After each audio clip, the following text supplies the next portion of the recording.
Udeleženci kampa se preizkusijo tudi na poligonu, ki je pripravljen za pripadnike posebne policijske enote.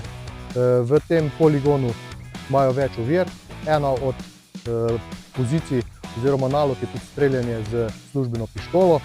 Sicer streljajo z vadbeno pištolo, vadbeno cevjo in pa s simoničnim sistemom za streljanje. Streljanje se izvaja pod nadzorom inštruktorjev, streljajo na tarče PT2 in se preizkušajo v znanju in pa v rokovanju z orožjem. Skozi tekmo dajte timsko delo poudarjati, en drugem pomagate, ker edino tako je uspeh zagotovljen. Da smo kot skupina, začnemo kot skupina, končamo kot skupina. Še pa 20 km na sebe, ne? To se vidi, kako je to.